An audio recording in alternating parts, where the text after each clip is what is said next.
So hi Paul. So we're here today. So we're going to try a new format, I suppose, today, having a bit of a very informal natter over lunch. And I thought a good topic would be for us to chat about would be a bit about B2B marketing. So I know you and I have been, I mean, you've been a big inspiration for me in terms of some of the stuff you've been doing, particularly some of the tactics you've got around sort of getting out there on social media and stuff like that. So I thought it'd be good to have a bit of a chat about that. Yeah. Whenever we chat, we always seem to learn new stuff. Well, I always learn new stuff anyway. So I got to try that. I got to try that. So I think it's a good way for us to try a bit of a new format, really. What do you So think? I like breaking stuff, Chris. I like breaking stuff. Like, if you tell me how to use a product or a tool, and my brain just automatically thinks, I don't want to use it like that. I want to do something else with it. I've got an idea, and then I spend hours going down rabbit holes, and then it doesn't work.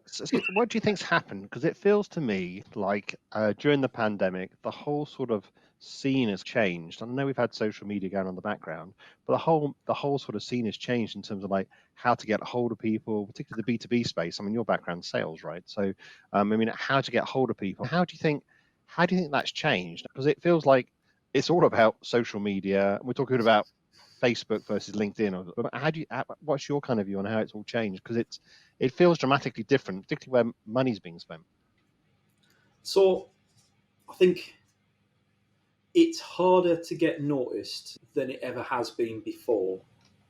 And what that does for me is it makes it really hard for people who aren't experienced in the field. You've got a lot of salespeople and there's a lot of salespeople combined with a lot of founders. Yeah, The founders are just trying to get along, just trying to do their job, and the salespeople are just trying to do their job.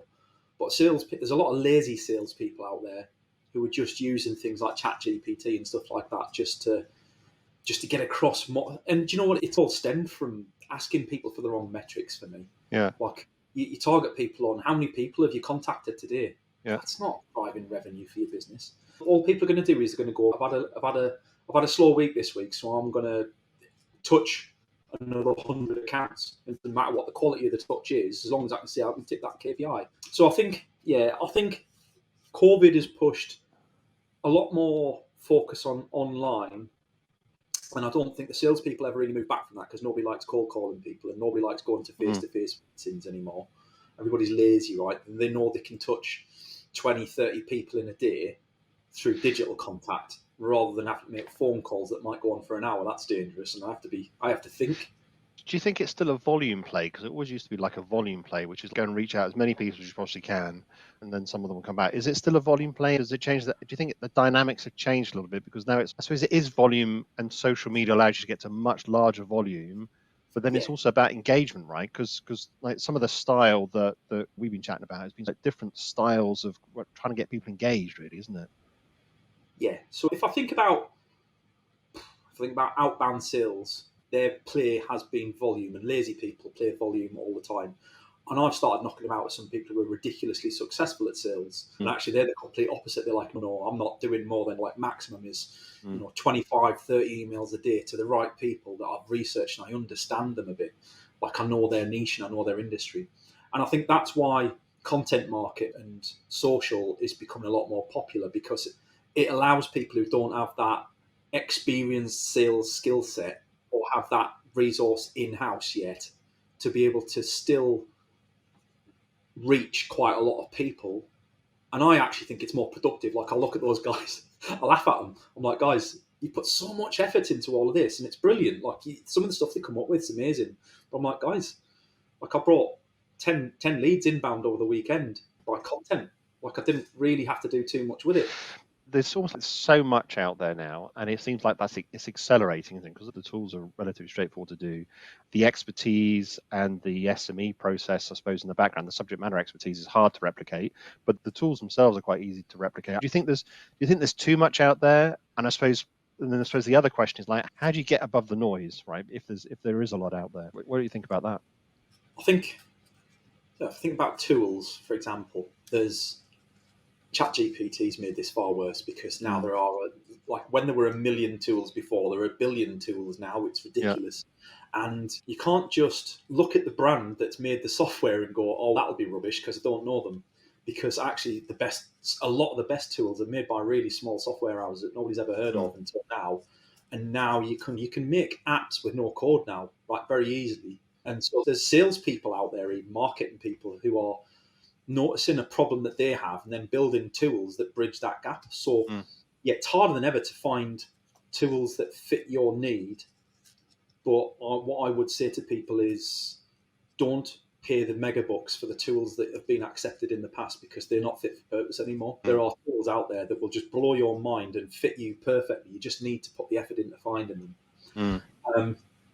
Like for me, coming across Descript was perfect. Talk about that. Yeah. You use it for the filler words. I use it for the filler words because everyone's conversation's full of filler words. You just don't hear it until you see it on a screen. So if you've never used Descript, like if you watch along, like Descript basically takes like audio or video and transcribes it down into a Word document that you edit the Word document. And as you edit the Word document, it moves the video and audio about automatically, which is really hard to do when you're doing like just video-based editing. That's mind-numbingly boring. Transcription makes that 10 times simpler, because you can take in words 100 times faster, and then it takes out all the filler words for you as well, which keeps the audio and video the same if you want it to, just corrects your transcripts. So tech, yes, more complicated than ever, harder to find what you want, but more likely to find tools that you do want to use that are better fitted for you specifically and are cheaper than they've ever been, in fairness. What was the other half of the question, Chris? I can't remember. I was thinking about how it's different. The other thing I find is how it's different the way we talk is very different from the way you write. And it really comes across when you're doing the video stuff, right? In terms of the way we talk and using filler words, and you don't necessarily hear yourself using filler words. And even when other people are talking, you don't hear the filler words, but when you see it written down, it becomes really obvious. But also the way we construct sentences is quite different in terms of the way we talk and the way we write. And I find that really quite interesting. Yeah, you have to change it around, particularly in terms of if you're converting it to like articles and those kind of things. That's where there's a bit of work there. That's where I use things like ChatGPT, because that's perfect for summarising those sorts of things to get your thoughts in order. So you can feed it, like you can't feed it the whole transcript, but you can feed it part of the transcript and go, tell me what the main takeaways are from this, so that I don't have to sit and sift through it. Where's the break points in it? Where's the interesting art? Right, and then you've got them. Now you build out on that, and you can ask ChatGPT to assist to a point, but add your own stuff in over the top. And that's where I'm finding people excel now, is the people who can use tools like ChatGPT to enhance what they already do well.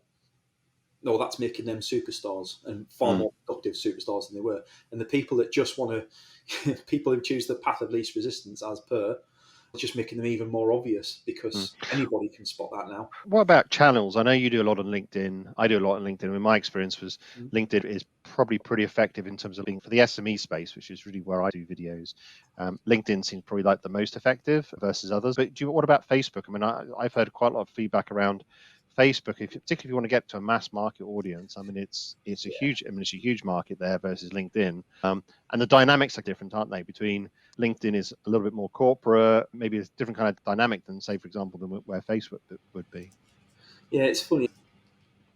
So I do post on Facebook. I've just started posting in the last couple of weeks. So my potted history with Facebook is I came off 15 years ago because it used to make my blood boil because it's full of trolls. I hate people who are horrible to other people. I like LinkedIn because it's just, to your point, it's more professional. So people generally don't troll other people, certainly in public. And I've had very little experience with it. And start it now. If you're watching this, start it now. You're in bother, like I will have you. But at Facebook, I started over the last couple of weeks, and I think I'm quite fortunate because my tone and personality in my posts is quite informal anyway. So yeah, I can imagine from a corporate point of view, you'd probably struggle with Facebook. I think for startups, though, I think it's perfect. Yeah, more or less replicate your LinkedIn, but still, I would encourage people. My thoughts are, one, start, because putting stuff out there is better than not putting anything out at all, but then refine it, because you need to differentiate how your Facebook is different to your LinkedIn. And it's you've got to think like Facebook, you're talking to people who are sat eating their tea at home at the dinner table because they're browsing their feed and they're looking at their friends and family, and you're in amongst all of that. How do you want to appear in that feed versus when you appear on LinkedIn and you're in amongst all the other CEOs and founders and sales professionals, etc., who are on there? That's a different setting, if that makes sense. The argument was used to me was that, well, CEO and founders are still at home eating their tea as well. Yeah. And there's an interesting stat that was used. It was around like the dominant or the number of users by almost like social media, and the amount that Facebook basically dominates the top of that list. It's like the top 5 or the top 4 out of the top 5 are all Facebook related, be it either Instagram, be it sort of Facebook, be it WhatsApp. I mean, it's really quite dominant in terms of users. Things like Twitter was way down. I use Twitter a fair bit for news, but it was way down. So it doesn't. It might be important to me, but it's not necessarily important in the wider picture. LinkedIn just seems like it's very niche, but an important niche for our industries, I think. I think the problem is, this is out on LinkedIn, and hopefully this is out on LinkedIn as an example, right? So LinkedIn is my go-to, right? So yeah, I think the problem is most business people use LinkedIn for business reasons, and they understand how it works. And they probably used to using Facebook for personal reasons, and it feels like a bit of a transgression to write on Facebook about business stuff. And I don't think it's true. Is that just because we're old, though? Is that just because we're all old? You're younger than me, clearly. I don't have one of those filters. I was playing with the Snapchat filters last night because I had my birthday the other day. Between either making me look like I was 20, and then the other one was making me look like I was old, and the one that made me look old was scarily familiar. So we're not too far away from yeah. I think you're absolutely right. CEOs, founders, whoever you want to reach, they're probably on Facebook already. The problem that you've got is where do you stop? Because you can't possibly be across, like, without becoming a zombie that's attached to their phone 100% of the time. How do you get across all of the socials and be successful at all of them all the time? You can't. So my advice is pick one, maybe two that you want to focus on heavily, and then try your best to, and take this with a pinch of salt, automate as best you can the others. So not completely automate them, but do enough that you don't have to focus on them all the time every day. You can put a bit of effort in now and again, and that way you're getting views and you're getting access to that platform, but you're not wasting time that you could be using. Let's be honest, there's a billion other things that founders and CEOs need to be doing, from finance to investment to running their business to product development to all the rest of the stuff that they've got to do. And for me, that's why I started Javelin, was just I wanted to be able to take that off someone's plate. Not necessarily the whole of social media, like I don't want to do that. A chunk of that where you want to do it well, let me do that for you. I'm not going to train you on how to do it. I'm not another LinkedIn trainer. Because God, I'm sick of seeing LinkedIn trainers. I just feel like there's a bit of an arms race in content and volume of content. I mean, I just looking at podcasts as well. So I like podcasts. I mean, there's lots of podcasts that are out there. I think there's all these different formats that are basically expanding like this, and the amount of time we actually have to observe this stuff, if I'm like the customer, is getting shorter and shorter. But you're just getting, I mean, like, what do you look at, right? Do you think there's too much? I mean, do you know what? I saw a stat the other day where, and I didn't do the research, so I can't say anything, but it sounds right. There was something like only 750,000 podcasts globally that have made it past episode 10.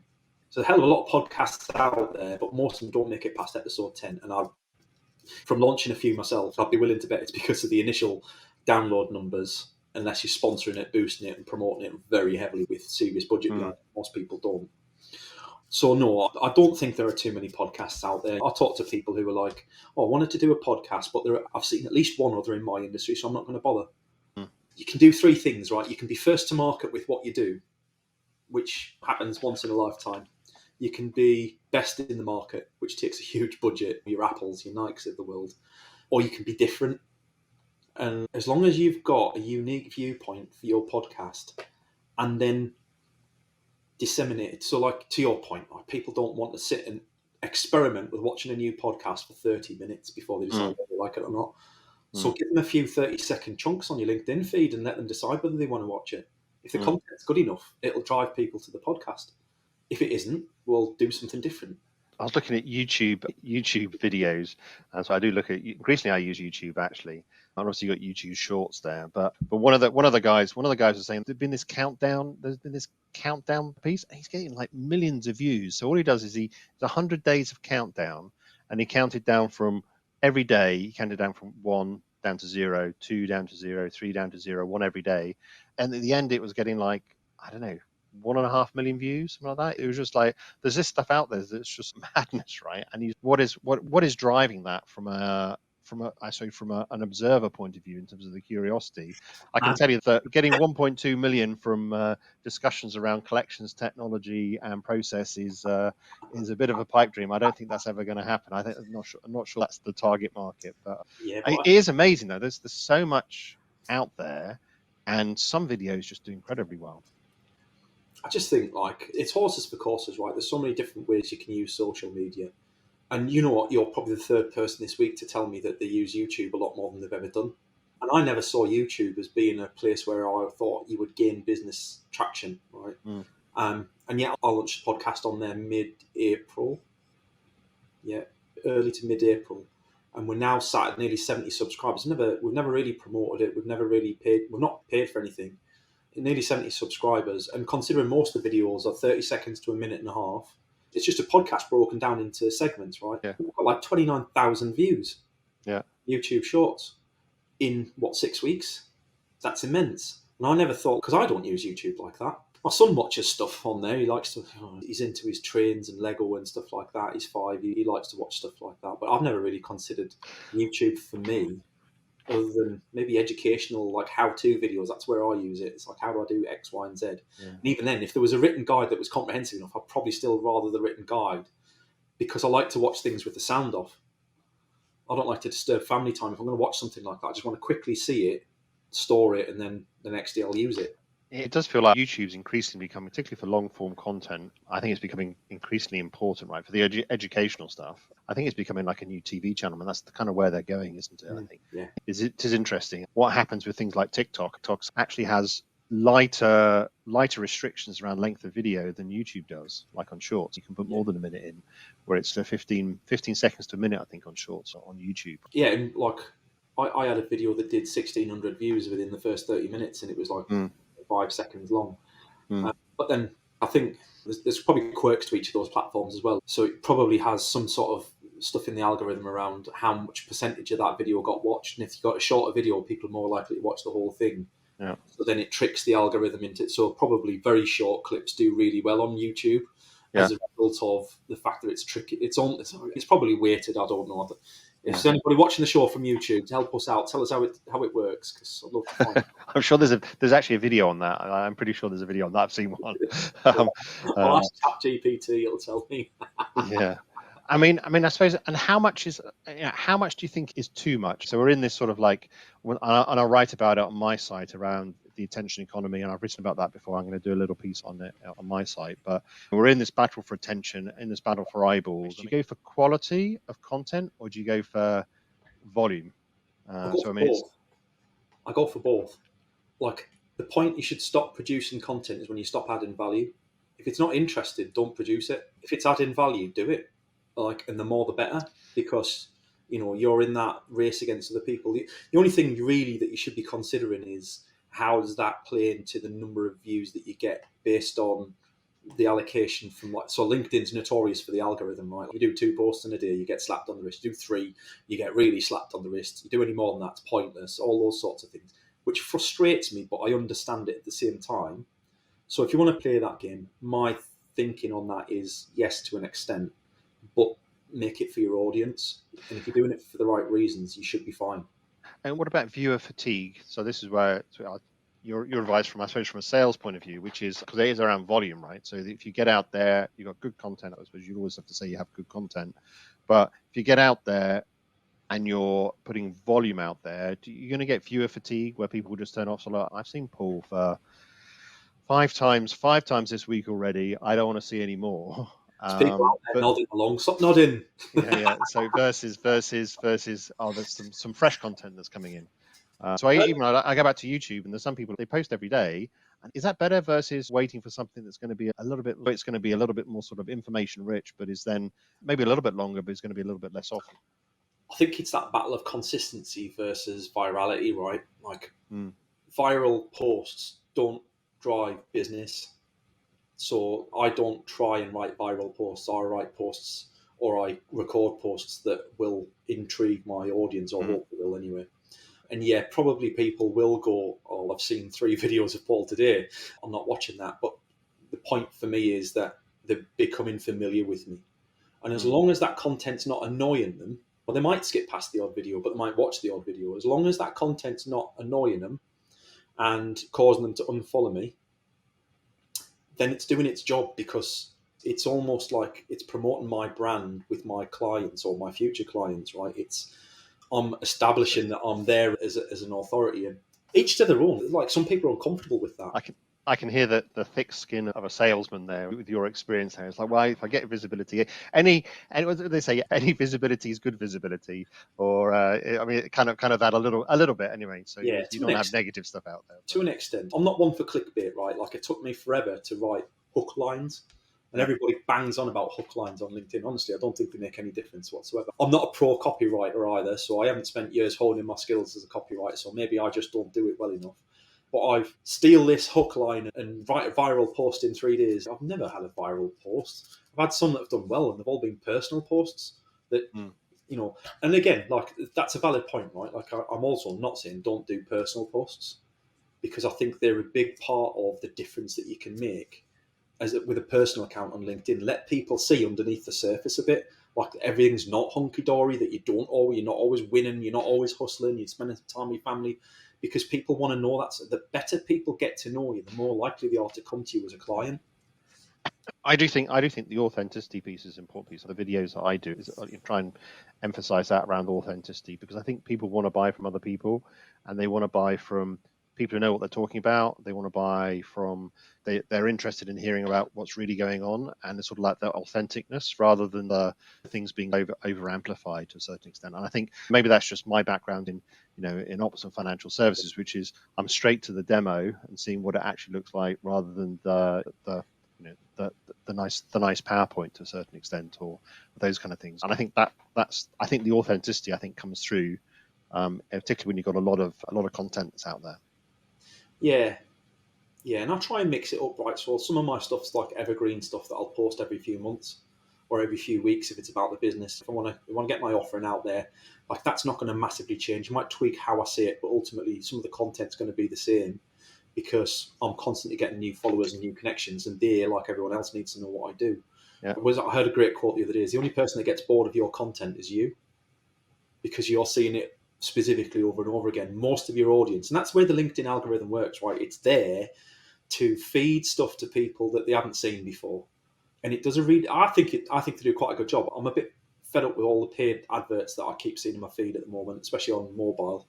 They've gone overboard with that right now, I think. And I have to wonder how much they're charging for that, because it's always big businesses or really lucrative consultancies. Anyway, that's why I think the authenticity cuts through that, right? So it's a little bit different. I love what you're saying about getting bored. It's like, you just wonder how much, I don't know, U2, whether they're sitting there and they're singing the same songs again for the umpteenth time and sort of trying to keep it fresh. And these guys are pros, right? I just think it's amazing. They think about some of the biggest stars probably get bored of their own content as well, but they keep it fresh, right? They got to keep it fresh. You go back to like contact center scripts, right? And this is one of the conversations we had in the early days, right? It was contact center scripts, and everybody goes, "Oh, don't give your agents a script because it's unempowering. It doesn't empower them."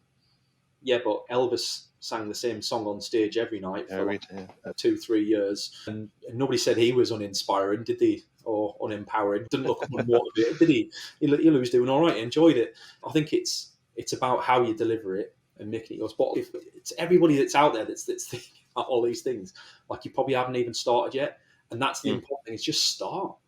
All of these things that we're discussing ultimately are irrelevant if you don't post regularly. Worry about these things once you've started posting, but just start, because then you're ahead of 99% of LinkedIn. As always, I've got someone at the door during the middle of one of my videos. That's the other occupational hazards I think we both have to a certain extent. Yeah. But so, Paul, where do we go from here, do you think? So last time, we're over time a little bit now, but what's next, do you think? AI, bots, you talked about ChatGPT already.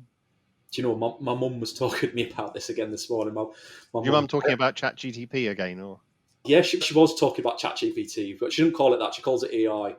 That AI, that's the singular AI that's going to kill us all. She remembers Terminator 2. That's the problem. Yeah. She thinks she's living through Terminator 2 right now, bless her. I always talk about my mum on all my shows. Like, I love my mum a bit. I had a moment with her this morning. I was like, will you stop watching the TV for crying out loud. That bloody news is killing my ears. And she was like, says it's going to take everyone's jobs and this, that, and the other. I was like, yeah. All right, the next time you see someone with a shovel, tell them to stop shoveling because it's unfair on those 20 guys with teaspoons behind them. Yeah. Like, it's not taking all our jobs. It is going to be part of the future, whether we like it or not. The key isn't blindly using it. It's finding ways to augment what you already do and make what you do better. So if you currently write rubbish posts, it's going to help you write average posts. If you write good posts, it's going to help you write excellent posts. If you don't write anything at all and you just ask ChatGPT, it's going to put out rubbish, and which everybody's going to spot. And I've got a friend of mine who's releasing a sales tool soon, and it's going to look at who they've sold to before, who their clients were, who the stakeholders were. It's going to find similar accounts out in the wild. It's going to search the whole of the internet for businesses that are similar. It's going to find the right stakeholders. It's going to suggest them as leads, and it's going to tell you what to write in the email. Brilliant. But his whole point with it all is this still at no point replaces the salespeople. And it's a great example, right? It doesn't replace and it can't replace the salespeople because you still need to have that human relationship. All it's doing is changing the dynamics of the conversation. So you're no longer providing the information, you're no longer opening the door. What you're doing is you're closing the deal, building the relationship with that person. You concentrate on the human stuff. And that's, I think it's going to be a big time saver for most folks. I'm not sure how much people realize. I think it's the people who are using it will know. But I also think, and I wrote the other day, I think once you start using it, it's very hard to stop using it. It's a bit like the washing machine, right? So before we did the washing, we did washing by hand. Now we can't live without a washing machine or the car or those kind of things. And once you start, it's just, the cat's out the bag, I think, in terms of using it, because it just saves so much time. And there is some skill in using it, in terms of like how you actually write it or how you actually use it, how you actually integrate it. And ChatGPT is only one of many forms, right? There's other ones that are out there as well. Yeah. There's open source ones that are out there, and I think it'll start getting embedded in everywhere, really. And it should do, because how can I still, and I can't use her name properly, but the Amazon device that's up there, how can it still not understand structured conversation? Can you turn the lights down and put some Bon Jovi on? Oh, I'm sorry, I don't know what you're talking about. How can you not know what I'm talking about? Yeah. Well, I think there are so many ways. Who'd have thought? I was dead against having voice assistants in my house at one point. I was like, I don't really see the point, don't really find it useful. And do you know what? With a 5-year-old, I've got one in every room in the house now, and we have music whenever we want it. And he's been brought up on very limited TV, but very much music. And that's nice, because when I was a kid, I had to get the old record player out or the tape decks out, and I had to rewind the tape to the point where I wanted to play it. I want that song on that, to fast forward past Kylie Minogue and get to the Lightning Seeds or whatever I wanted to get to. Now you can ask it, find me some new music that I've never listened to before. That's incredible, isn't it? I do think it takes some of the mundane tasks away, depending on which form it is, that allows you to be more creative as well. So I don't think it doesn't replace stuff at all. Yeah. It just allows you to do different things, and I think it's very interesting. So Paul, I know we're out of time, ran over a little bit, but thanks very much. Thanks very much everyone else who watched. That's fantastic. I hope you like the new format, and we'll chat soon. Thanks, Paul. See you later. Thanks. Bye. See ya.